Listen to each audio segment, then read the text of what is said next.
Hi, everyone. Welcome to the In-Depth Genealogist Chit Chat Live. Meet the author, meet the writers of the Going In-Depth Genealogy magazine. I am so excited because I get to talk to Cheryl Hudson Passey, one of the writers for the Going In-Depth magazine. Hi, Cheryl, and welcome. Hi, Val. It's good to be here. Good to be here with you, and I've been so excited for this all day. So I'm not the ogre or the grouch and say, oh, we got to stick to the time. I have my trusty timer going, so when it goes off, then we could be here all night. We could. The two of us, we could be here all night. So it's a good thing we have a timer. Well, a lot of you may have already seen Sherry. She is a regular panelist when we do the In-Depth Genealogist Chit Chat Live, when we talk about the genealogy TV shows. And now while we're waiting for the TV shows to come back, we're meeting the writers. And I'm fortunate to be able to interview, and actually I'm just going to say it's not an interview. I'm just chatting with Sherry today. Sounds great. So, Sherry, tell us a little bit about yourself, about life in Myrtle Beach, about something really cool, special that you do there, and about your family and kids. Alrighty. Like you said, we live in Myrtle Beach, South Carolina. Been here about 10 years. I'm excited to be back here from living out west because I have South Carolina ancestry for many, many generations on both sides of my family. So I'm home where I can do research. But yeah, we've been here about 10 years, and one of the fun things that we do here is we are members of the Turtle Patrol. So what that means is the sea turtles come in and they dig and leave their nests, and then we watch them all summer, watch for signs of hatching. So my kids and I take every Friday morning, we have to be there at 6 a.m. So it's summertime. We got to be there at 6 a.m. And we have a certain section of the beach to patrol. And we look for signs that the turtle has crawled up on the beach to lay her eggs. Report it to if we're lucky enough to find one. We've been doing this for 8 years and we've only found 2 crawls. So it's dedication that we do this for dedication. But then as the season progresses, we help watch the rest of the nests that may be in other areas and then report if we see that the little baby turtles have hatched. So you may see some of those pictures on Facebook. I do, and that's why I wanted you to share that with everyone, because it's like my heart just goes out to you and your family and all those who save the baby turtles. They are an endangered species, and so my kids have been doing this for a while, and they grow up, they graduate, and they go off to college. I still have 3 that are doing it with me. I have 11 kids, and I have 16 grandkids. Only the first 4 are married, so this could get really scary as the years go by. We have no place to have reunions. We have to rent, we have to camp or, put up tents or whatever, rent a big place. So it's a bunch of us. Wow. Wow. So you look way too young to be a grandma. I have a 14-year-old granddaughter. She just turned 14. So, oh my gosh. Well, you could do like my Lair family does. They rent the American Legion. We're getting to that point where we have to rent big halls. Yep. Yep. And in fact, everyone nearby knows not to schedule the American Legion because that particular side of the Lair family is having their Christmas or their Thanksgiving or or a mini family reunion.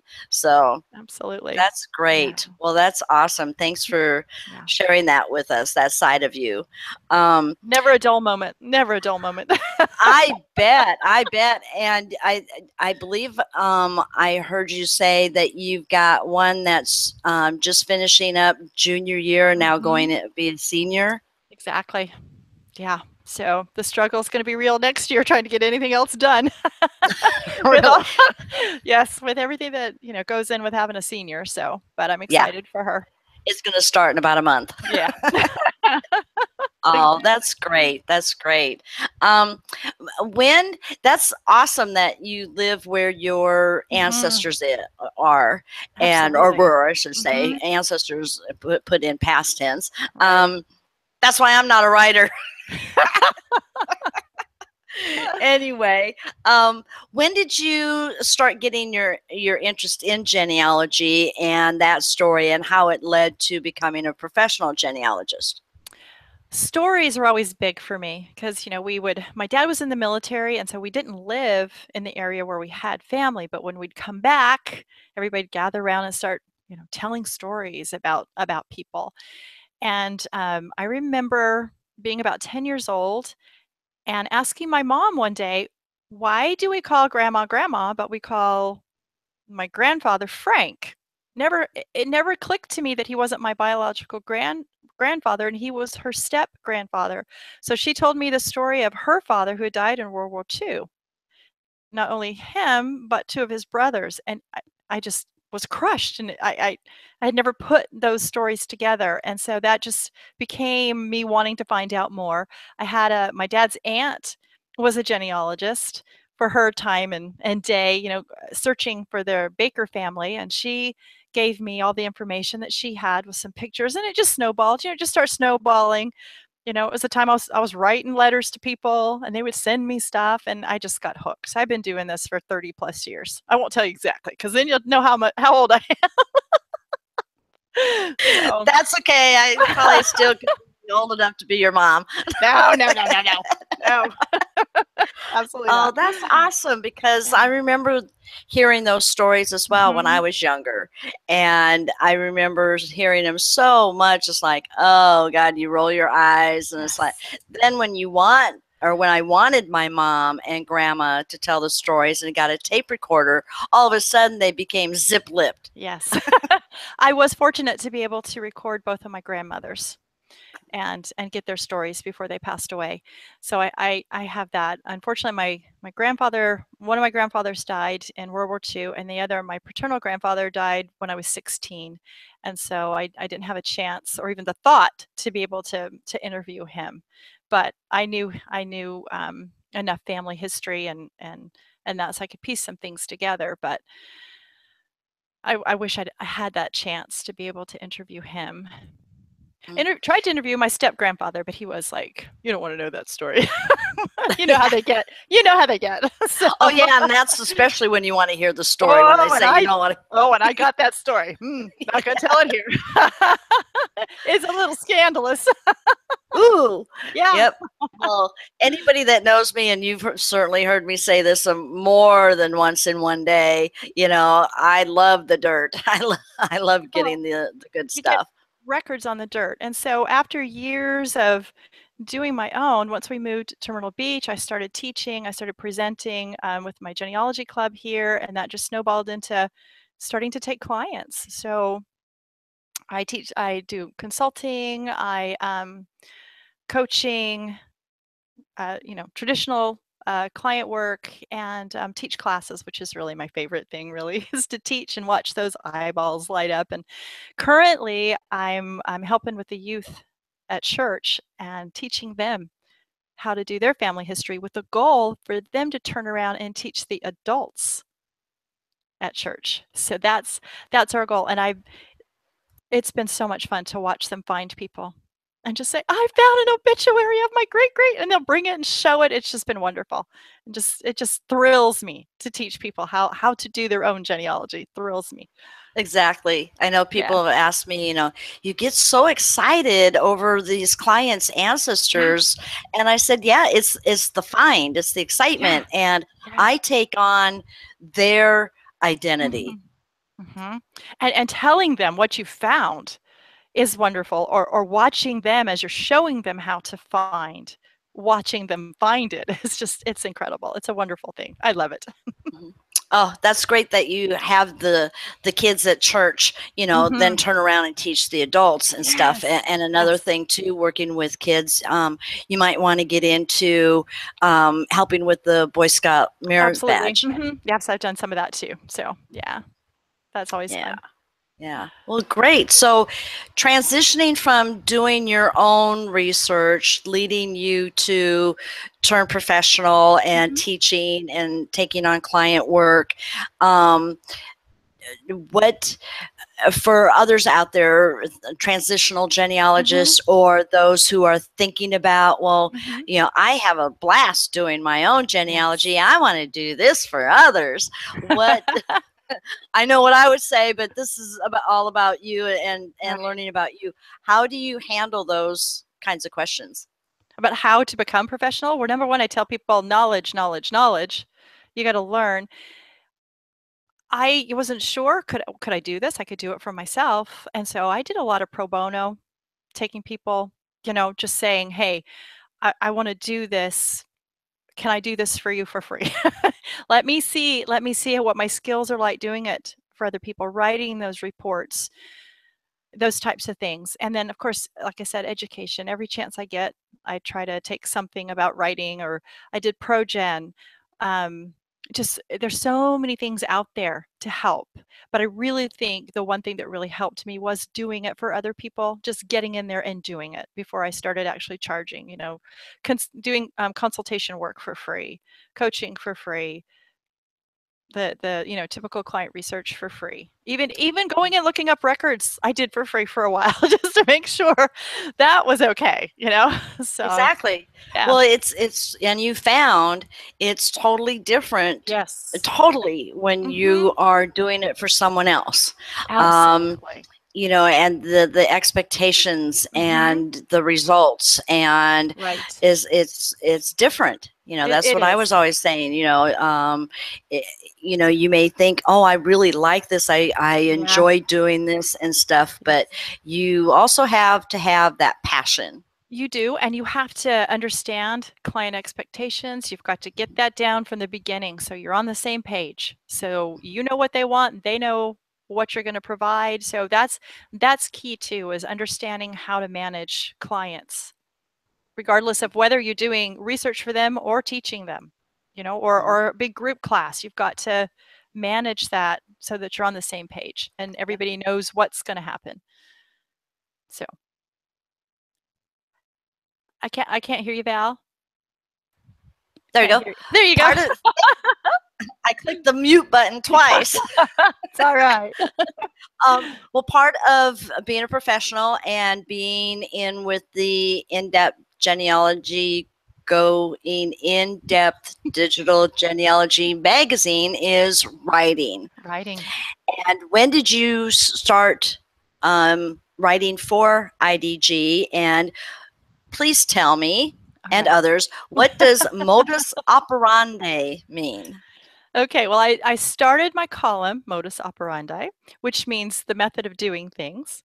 It's all about methodology, which they asked me to write. And my first article was in the September of last year, 2016 magazine. So right now it's a monthly column, and it's all about methodology and how to research records. I did a whole thing on the GPS, trying to walk people through the GPS and how to go about making sure that you're following those standards. So what is the GPS for those who don't know? Genealogical Proof Standard, which is our standard that we use whether we are doing our own research for our own families or doing client work. It's that standard to make sure that you are doing the best work possible for yourself and for others. Well, when I first started, and I know because I talked to you about this a couple of years ago, that I set that standard high for myself in both teaching people, first getting started, in taking on doing my own research, to have that high standard. It doesn't matter if you're doing it for a hobby. Exactly. Right? Exactly. Well, and it stops you from going up somebody else's tree instead of your own too. I mean, that's a waste of time. So yeah, there's big benefits in following the genealogical proof standard. Well, I've read each of your monthly articles when you've talked and discussed the genealogical proof standard, the GPS, and you've done a marvelous, wonderful job. Thank you. In making it understandable. Thank you. Bringing it so that like I want to teach it, just in this is it. Let's take this big long first standard and break it down. so that they understand. And sorry. I was just going to say, you've done a marvelous job. Thank you very much. I appreciate that. That's what I'm trying to do with each of the topics, is trying to make it understandable for people that might not be familiar with a different, whatever the topic may be, but also make sure I've got tips for people that have been doing genealogy for years. I know that I can even go to a beginning class and learn something. So I'm hoping there's something in the articles for everybody. I don't want it specifically to be for beginners, but I want them to be able to understand it. So it's kind of trying to do a balancing act can be a little hard, but that's my goal anyway. Hopefully I'm making it. Sometimes maybe not. So you do the best you can. That's right. That's right. Well, your focus is on methodology, and I'm glad you came up with the phrase, not just saying methodology, putting that, because it draws people in. It's like, ooh, what's that? Yeah. And so can you kind of sort of maybe give me a little insight, we won't tell anybody, what your upcoming article, either for the next issue or the issue after that, is going to be about? Well, I'm working on right now on reading old handwriting. So that's my one that'll come out, oh gosh, in a couple of months. We have to write them a couple of months ahead of time.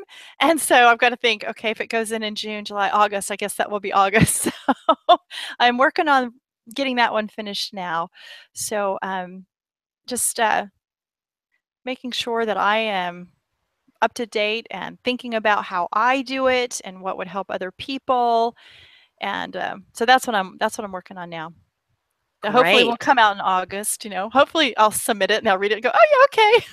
Oh, cool. Publish it. So well, for those who have not yet subscribed to the Going In-Depth Digital magazine, please go to theinDepthGenealogist.com and subscribe so that you can get the magazine, get into Sherry's, methodology articles, and there's so many other articles. I haven't even had a chance to read all of this month's issue yet, but most of them. But to look for that old handwriting, because I'm sure you're going to have some really awesome tips. Good. Where do you pull your ideas from? Well, a lot of times, the kids will go off on the bus and I head down to the beach and I sit and I do a planning session down on the beach, and I just start thinking about things maybe that I've recently done in my own research or a client's research that I've worked on, and maybe I had to look up a little bit more detail on how to do, because maybe I haven't looked at a record group for a while. And thoughts will just come and I just start writing them down. Or maybe I've been to a conference recently and was impressed with some tips that I learned there and want to do an article about that. And I'll just start writing ideas and I just brainstorm. And so that's really how I come up with ideas. But, if anybody wants to email me with an idea, they would like, my contact information is in with the magazine. And so I would be glad to hear from anybody if there's a topic or something they would like for me to deal with. There you go. Great. Yeah. Everyone send in your suggestion. Well, that's a good tip. Yeah, that's a good tip, because I usually ask the writers, specific tips, but your entire articles are on methodology, are on tips. But I wanted to see, it's like, where you get your ideas from, and I'm so #jealous that you go off to the beach. Like, oh gosh. Well, I don't live right. A lot of people think I live right on the beach. I wish I did. I tell my kids, they'll say, I want this. And I'll go, and I want a beach house. And they're like, oh, Mom. So one day, maybe. But it's about a 10-minute drive. So I just hop in the car and head on down and sit on the beach. That's not bad at all. Yeah. Yeah. I would probably forget why I was going there, though. And there are days. There are days that I'm like, hey, I'm going to read a book. So. I tell you, I stopped taking the magazine, printing it and taking it to sit by the pool, because it would just get shriveled up from the water or the suntan oil. Exactly. So, what do you try to keep your articles at, like word count? Is there? It's about 16. Oops, lost you. Can you repeat? There's a style sheet, and so we have instructions on word count and picture files and how many pictures that we have to have and that kind of thing.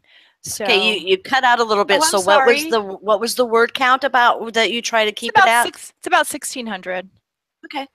And that's good because you don't want to lose. Yeah, you don't want to lose people's attention span. Right. Absolutely. Absolutely. Great. But enough that you can give some detail. Yeah. But so people can contact you by writing editor at theinDepthGenealogist.com or info at theinDepthGenealogist.com. Once they are subscribed to the magazine, your contact information is there with each article as well, so they can reach out to you directly. Absolutely. A possibility to consider is, talk about this, the methodology of how to do this or how to do that. One thing I want to point out is just because you write about certain how to do research in South Carolina, for instance, people will say, well, I don't have research there. Oh, it doesn't matter. It doesn't matter. Methodology is methodology. I mean, there are some specific, maybe ethnic groups that you need to, like I saw your interview with Lara. There are some things with Jewish genealogy that are specific to Jewish genealogy, but when you're looking for documents and you're looking at handwriting and you're looking at these, the methodologies are very, very similar. So it doesn't matter. And I will research anywhere. My blog started Carolina Girl Genealogy because it was just a personal blog when I started. So, I mean, I will research anywhere. So, but methodology is methodology is methodology. Right. So. And speaking of which, that leads me right into, can you talk about your blog a little bit and what's the name of it and the name of your business and so forth? Alrighty, so the blog is Carolina Girl Genealogy, and like I said, and it's carolinagirlgenealogy.blogspot.com. So it started out as cousin bait. I wanted to be able to get my stories out to family that, you tell them the stories and they're like, oh, she's talking genealogy again. So I figured if I got them on a blog, they could read them if they wanted to. But the main reason too was because of bringing in cousins, and it has been a fabulous method of reaching out and finding cousins that have information, not just cousins that say, can you help me with this person? I see you've got some information, but cousins that say, hey, I've got this document. I've got a letter. I've got something I can share with you. So it's been fabulous. And so that morphed into adding a business page, and I call my classes one-on-one genealogy, because I will do one-on-one. I will go to people's homes and we'll sit in front of their computer and I will add things to their trees for them if they can't, especially my older clients that are retired who are not so computer savvy. Will just have me do that, or I will show them how to research, or I teach classes, or like I said, the consulting work and things like that. And you can find out all that information out on my blog, and you can always email me through the blog too if you've got questions about anything.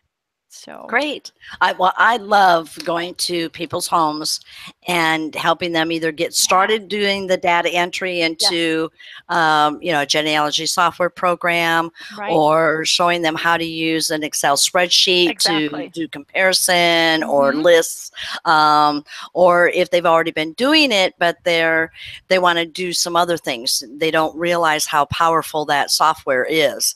So or if they're just stuck, sometimes they're just stuck. They have a brick wall, but if I can come and look at what they have, it's like another set of eyes. I love doing that. And you've probably had people tell you, I would not be surprised, because I'm kind of surprised when they tell me it's like, that was the best hour, or that's the best 2 hours spent. Yes. And I can do that, in somebody's home, or we can Skype. Any of those kind of things. And so it's nice to have somebody else look at what you've done. I've had people look at mine and say, oh my gosh. And I'm like, I've had that right here in front of me, but I've looked at it so many times, I don't see it. Exactly. So, I might have you take a look at this. Actually, it's over here in the second bin because I don't have a chance to get to it because the client stuff is right here. And it's like, oh my God, it's so close yet so far away because this, that doesn't pay the bills. Yeah, exactly.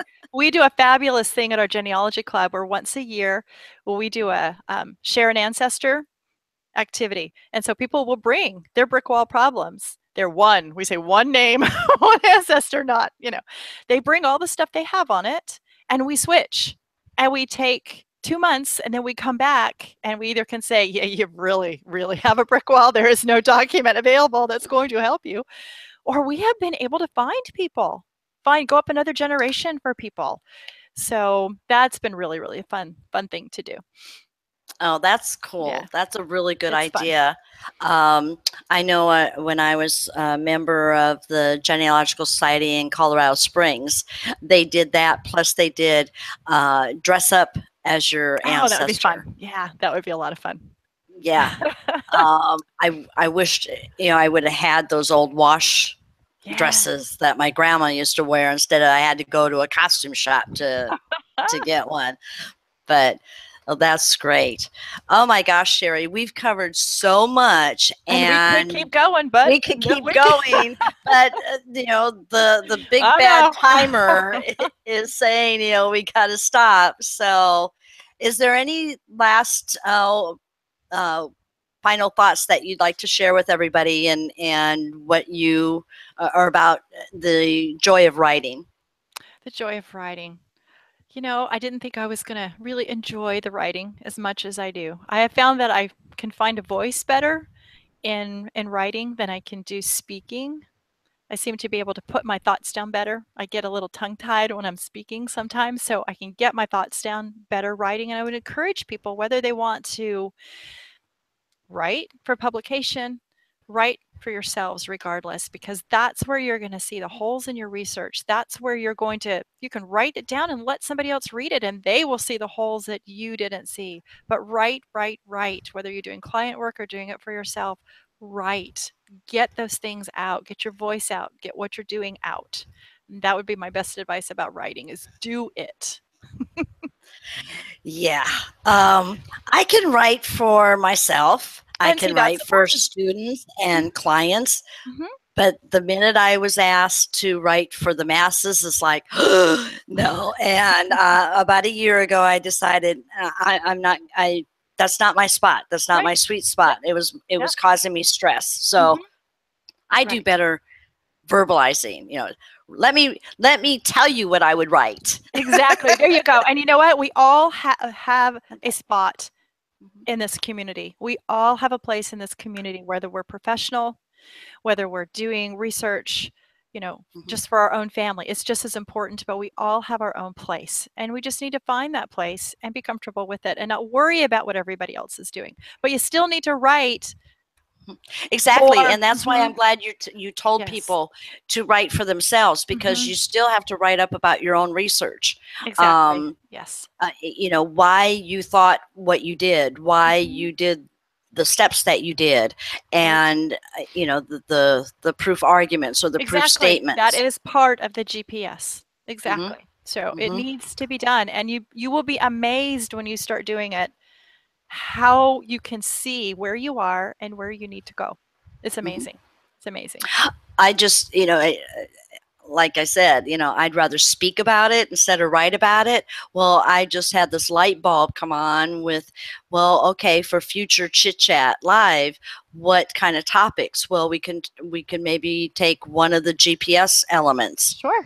And we, you and others that we have on the panel can, just take it apart, rip it apart, maybe bring some examples. I think we need longer than 30 minutes. But I think so too. Hey, we can all come to the beach and brainstorm what we're going to do. Okay? Oh my gosh, I'm there. I'm there. And with that, I do have to bid farewell. Thank you so much for joining me, Sherry. It's been a wonderful chat. Thank you so much, Valerie. It's always fun talking to you. Oh, bless your heart. And thank you, everyone, for watching the In-Depth Genealogist Chit Chat Live. Feel free to drop us a comment below. Follow us on Facebook. Follow us on Twitter. If you have any questions or comments or want a quick email to say, hey, Sherry, can you write about this? Then send us a quick email, info@theinDepthGenealogist.com. And with that, I wish you all good luck in going in depth with all of your ancestors. Bye-bye.